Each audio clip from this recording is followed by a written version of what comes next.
ध्यास हो तुझा भाग 6. हे तू कुठून शोधून आणलेस? भारतने आश्चर्याने तिच्याकडे पाहिले.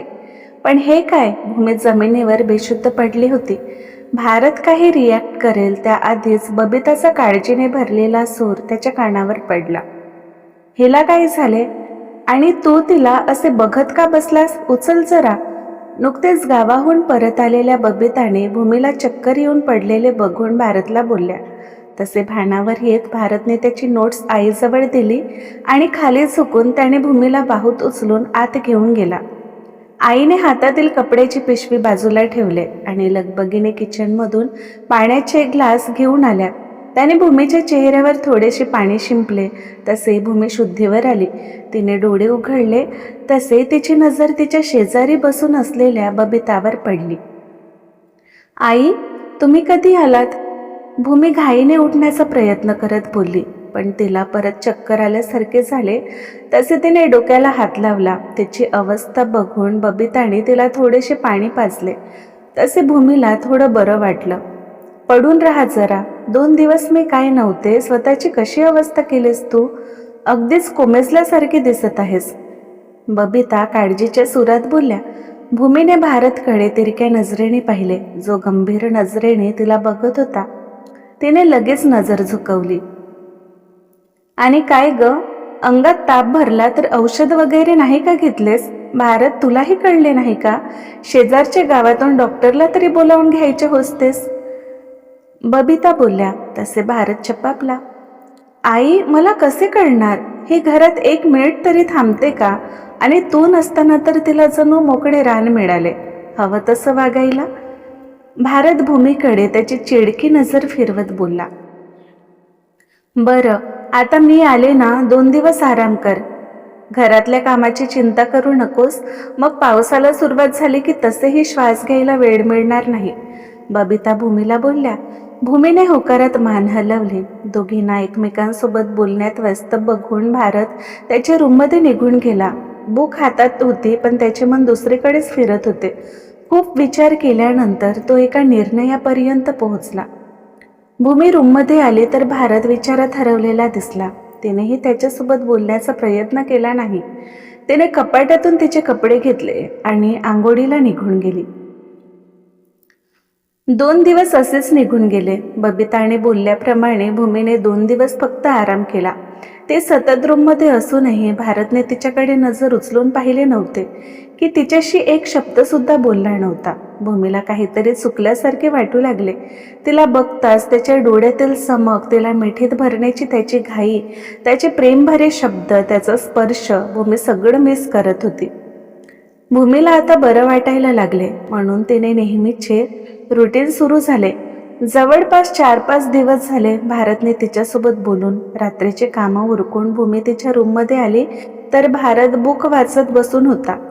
ती हाताची चुडबुड करत काही वेळ दारातच उभी राहिली. अहो, भूमीने त्याला हाक मारली. तसे भारतने एक नजर उचलून तिला पाहिले आणि परत त्याच्या अभ्यासात व्यस्त झाला. भूमीचे मन खट्टू झाले. ती बेडवर बसली. अहो, चूक झाली माझी. मी परत तुमच्या बुकांना हात नाही लावणार, पण हा अबोला आता तरी सोडा. 5 दिवस झाले तुम्ही मला पाहिले नाही की माझ्याशी बोलला नाहीत की मला जवळ घेतले नाही. खूप एकटं वाटतं हो. बोला ना काहीतरी. भूमी भारतच्या पाठमोऱ्या देहाकडे बघत कातर स्वरात बोलली. असे भारतने सुस्कारा सोडले आणि वळून तिला बघायला लागला. आता ना मला तुझ्यासोबत बोलण्याची जराही इच्छा होत नाही. तुझ्या अंगाची शेणा मातीची घामाची एवढी घाणेरडी वास येते ना की तुला जवळ करण्याचीही इच्छा होत नाही. तुला पाहिले की माझ्या अंगाची लाही लाही होते आणि पश्चाताप होतो की का मी तुझ्यासोबत लग्न केले. फक्त तुझ्यामुळे माझा महत्त्वाचा 1 महिना वाया गेला. तुझ्यामुळे मी माझ्या ध्येयापासून भरकटलो. तुझ्या नादात मी तर माझे स्वप्नही विसरून गेलो. तुला काही नाही ग. तू जनावरासारखे राबून 2 घास पोटात ढकलून आयुष्य काढू शकतेस. शेवटी तुझा उद्देश तर एकच होता, लग्न करायचे, मुलं करायचे आणि आयुष्यभर काबाड कष्ट करून गरिबीत जीवन काढायचे. पण माझे तसे नव्हते. भारतने भूमीच्या डोळ्यात बघत वृक्षस्वरात बोलला. तसे भूमी आश्चर्याने त्याला बघायला लागली. तुला सांगू, मला फक्त मोठे ऑफिसर बनायचे होते. मला तुझ्यासोबत तर कधी लग्न करायचेच नव्हते, पण घरच्यांनी जबरदस्ती केली आणि मी नकार देऊ शकलो नाही.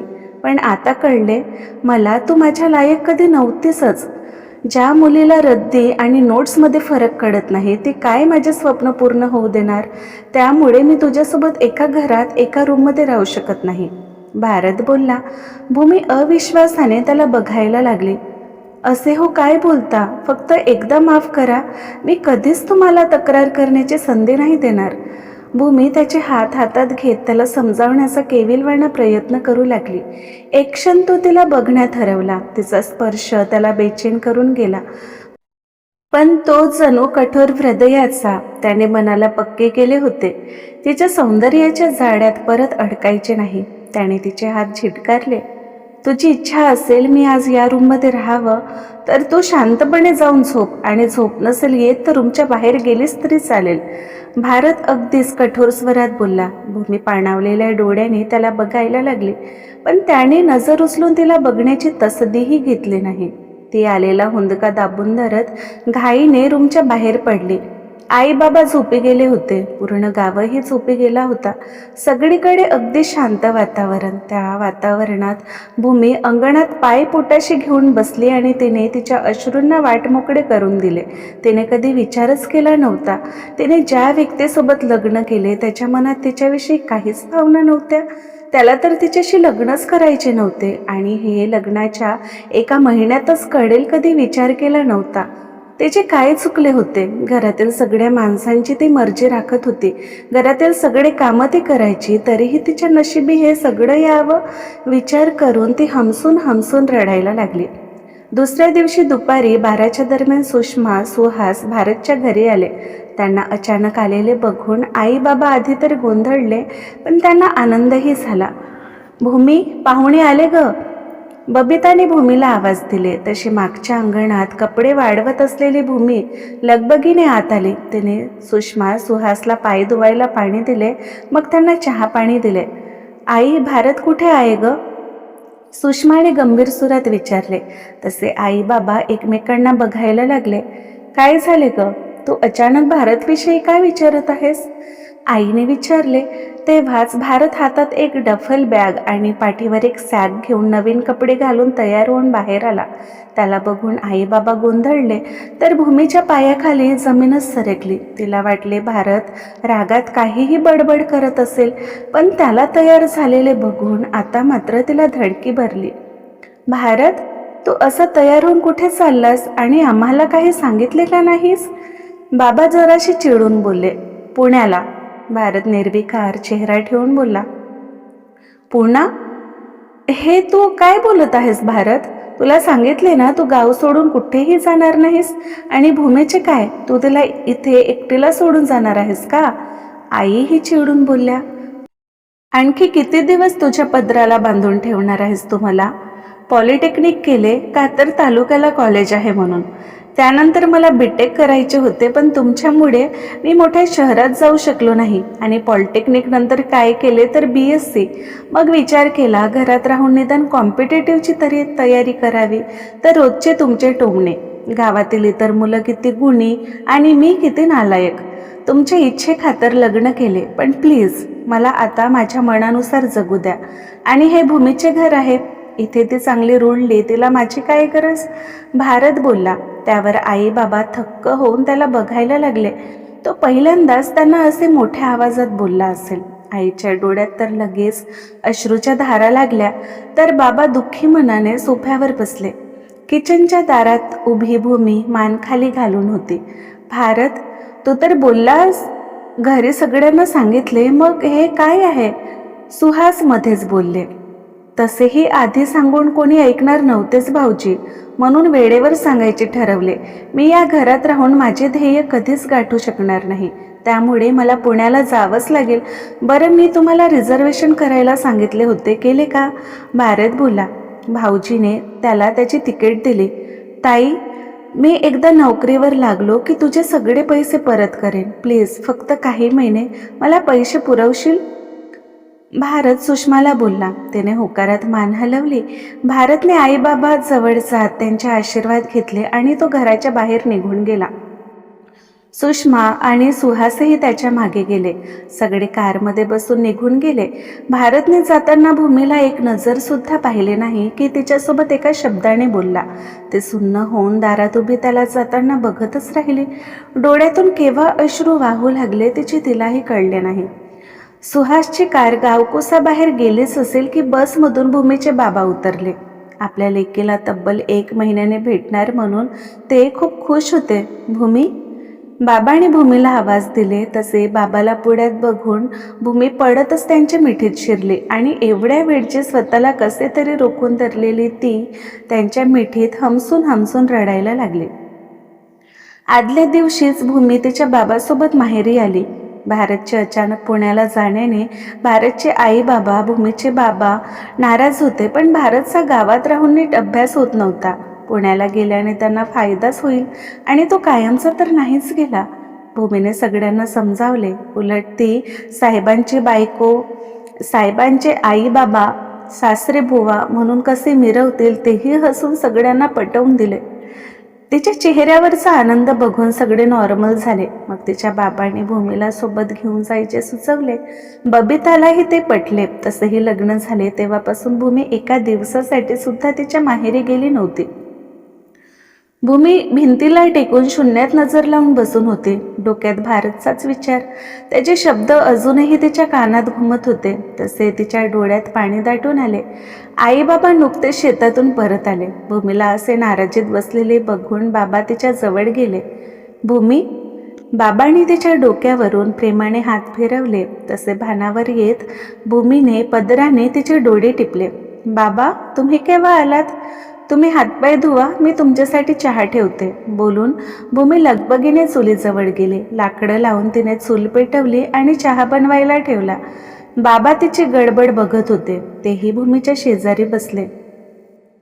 मी समजू शकतो, जावई बापूच्या जाण्याने तुला एकटीला त्रास होत असेल. पण बाळा, असे हातपाय गाडून बसशील तर कसे होईल? शेवटी जावई बापूंनी तुझ्यावर घरच्यांची जबाबदारी सोपवली आहे.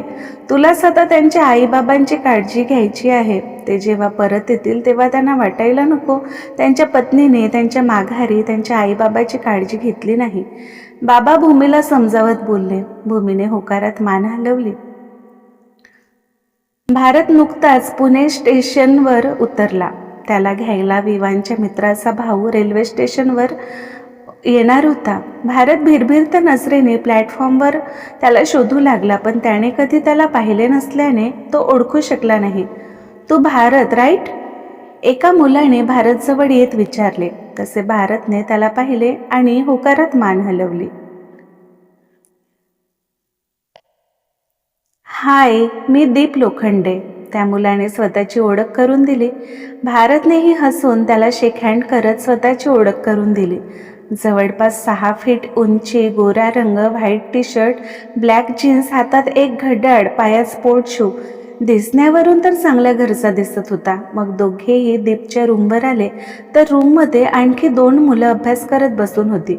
भारतने गोंधळून त्यांना बघतच हातातील बॅग खाली ठेवली. हे दोघे माझे रूममेट्स, सुजय, नीरज. दीपने दोघांची ओळख करून दिली. भारतने दोघांनाही हाय केले. तिघेही कॉम्पिटिटिव्हची तयारी करत होते. तिथले अभ्यासाचे वातावरण बघूनच भारतला आनंद झाला. दीपने त्याला सगळी सूचना दिली. आंघोळीला थंड पाणी, जेवणाची मेस, कोचिंगसाठी जाण्या येण्यासाठी बस. दुसऱ्या दिवशी जाऊन कोचिंगमध्ये ॲडमिशन करणार होते. सगळं कसं मस्त सेट होतं. दिवसभराच्या प्रवासाने थकलेला भारत फ्रेश होऊन संध्याकाळी लवकरच झोपी गेला. दुसऱ्या दिवशी भारतने दीपच्या कोचिंगमध्ये ॲडमिशन केली. त्याचे क्लासेस, अभ्यासाला सुरुवात झाली. त्याआधी एक दिवस भारतने तो सुखरूप पोहोचल्याचे घरी कॉल करून कळवले होते. गावात फेरीवाला आला तसे सगळ्या बायका फेरीवाल्याभोवती गोळा झाल्या. ए ताई, चल ना, आपणही काहीतरी घेऊ, रूपा भूमीला म्हणाली. काय घ्यायचं तुला? भूमीने हसून रूपाला विचारले. आधी बघू तर त्याच्याकडे काय काय आहे. रूपा बोलली. तसे दोघी बहिणी फेरीवाल्याजवळ जाऊ लागल्यास की आईने आवाज दिले. भूमी, तुझ्यासाठी बांगड्या घे ग. नुकतेच सार्वजनिक बोरवेलवरून पाण्याचा घडा घेऊन आलेल्या आईने भूमीला सांगितले. तसे भूमी जागेवरच थांबली. तिने तिच्या हाताकडे पाहिले. एका हातात 2 तर एका हातात एकच बांगडी होती. तिने किती हौसेने भारतला परवानगी मागितली होती, पण त्याने रागात तिला टोमणा मारला होता. ते आठवूनच भूमीचे मन भरून आले. ताई चल ना ग, फेरीवाला निघून जाईल. भूमीला एकाच जागेवर उभे बघून रूपाने तिचे हात पकडले आणि ओढतच फेरीवाल्याकडे नेऊ लागली. एकीकडे तिची बडबड सुरूच होती. तू ना खूप बदललीस बघ. फेरीवाला आला की सगळ्यात आधी त्यांच्याजवळ पळत जाणारी एवढी कशी नीरस झालीस ग. तू तर काजळही लावायचे सोडून दिलेस. रूपा नाराजीच्या सुरात बोलली. रूपा, अगं कामच एवढी असतात की स्वतःकडे लक्ष द्यायला वेळच मिळत नाही. भूमी स्वतःची कंडिशन आठवून बोलली. दोघीही फेरीवाल्याजवळ गेल्या. वेगवेगळ्या रंगाच्या चमचमणाऱ्या बांगड्या बघून भूमीच्या डोळ्यात चमक आली. तिने हळूच त्या काचेच्या बांगड्यांवरून हात फिरवले. आईही त्यांच्या जवळ आल्या. मग आईने हौशीने भूमीसाठी बांगड्या, केसांना लावायची पिन, टिकल्या आणि बरंच असे छोट्या छोट्या वस्तू घेऊन दिले. सगळं बघून भूमीचा चेहरा खुलला. आपल्या लेकीला हसताना बघून आईच्या होठावर हसू फुलले. 2 दिवस माहेरी थांबून भूमी तिच्या घरी परतली. नवीन साडी, हातभर चोडा, डोळ्यात काजळ. बऱ्याच दिवसांनी भूमीला असे सजलेले बघून बबिताला बरं वाटलं. घरात येताच भूमीला भारतची आठवण आली. आई, यांचा फोन आला होता का? पोहोचले का ते सुखरूप? भूमीने विचारले. माझी आठवण काढली का?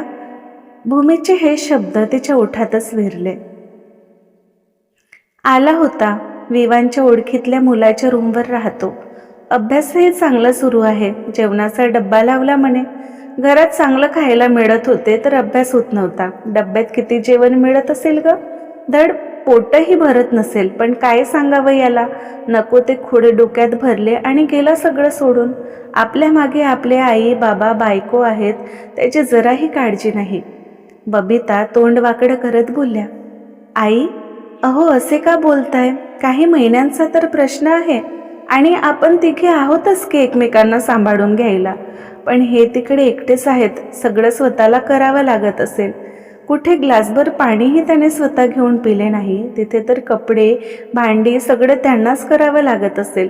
भूमी भारतच्या काळजीने व्याकुळ झाली. आई तिला बघतच राहिल्या. ती आईला समजावत होती, पण स्वतःही तर भारतच्या काळजीने तुटत होती. आमचं म्हाताऱ्यांचं ठीक आहे ग, पण वनवास तर तुलाच भोगावं लागणार आहे. बबिताने भूमीच्या डोक्यावरून प्रेमाने हात फिरवले. तसे भूमीच्या डोळ्यात आसवांची गर्दी दाटून आली. तिने ते कसेबसे डोळ्यातच थोपवून धरले.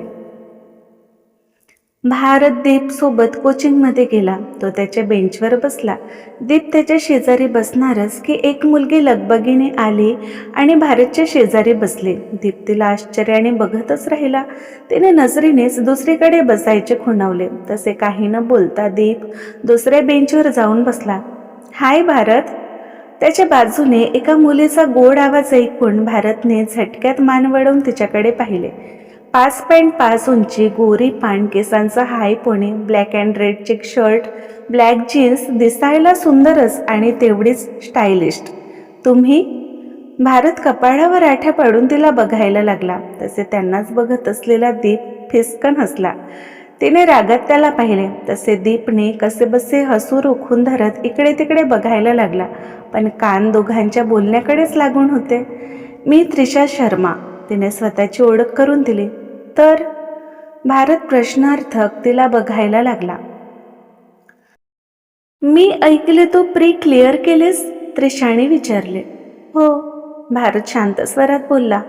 ओ वाव, माझे पण प्री क्लिअर झाले. तू या आधी कुठे कोचिंग करत होता का? त्रिशाने एक्साइट होत विचारले. नाही, सेल्फ स्टडी केले, भारत बोलला. इम्प्रेसिव्ह. तू तर खूप हुशार निघालास. फ्रेंड्स? त्रिशाने त्याची स्तुती करत त्याच्या समोर मैत्रीचा प्रस्ताव ठेवला. तेव्हाच कोचिंगचे सर आले आणि दोघांचे बोलणे राहून गेले. 2 तासानंतर कोचिंग संपली तसे भारत त्याची बॅग घेऊन बाहेर गेला. भारत 1 सेक. त्रिशाही त्याच्या मागे पडत गेली. भारतला तिचे असे मागे येणं आवडलेच नाही. तो नजर चोरून इकडे तिकडे बघायला लागला तर सगळ्या मुलांच्या डोळ्यात काहीसे आश्चर्याचे भाव बघून तोही गोंधळला. इफ यू डोंट माइंड, आपण दोघे मिळून स्टडी करू शकतो, त्रिशाने डायरेक्ट विचारले. भारत आश्चर्याने तिला बघायला लागला. हे बघ, तुझेही प्री क्लिअर आहे आणि माझेही. यानंतरचं स्टडी हार्ड असणार आहे. बरेचदा ग्रुप स्टडी केल्याने फायदा होतो. तसेही माझा फ्लॅट तुमच्या फ्लॅटच्या शेजारीच आहे. मी तुझ्याकडे येऊ शकते. सगळे मिळून अभ्यास करू. त्रिशा त्याला पटवून देण्याचा प्रयत्न करू लागली. हे बघा, आठवडा झाला मला पुण्यात येऊन, आणि तसेही ती रूम माझी एकट्याची नाही, त्यामुळे मी तुम्हाला परमिशन देऊ शकत नाही, बोलून भारत तिथून जाऊ लागला. Oh attitude, I like your attitude. आणि त्याहून अधिक तू. त्याच्या पाठमोऱ्या देहाकडे बघत त्रिशा गालात हसून स्वतःशीच बोलली आणि भानावर येत ती तिच्या स्कूटीवर बसून निघून गेली. कोण होती ती? किती चिपकू आहे यार. दीपला बघताच भारत वैतागून बोलला. त्रिशा शर्मा आपल्या बॅचमधील सगळ्यात सुंदर मुलगी आणि हुशारही आहे. तिचे बाबा मुख्यमंत्र्यांचे PSO पर्सनल सिक्युरिटी ऑफिसर आहेत. त्यामुळे घमंड तिच्या नसानसात भरून आहे. दीपने तिची माहिती दिली.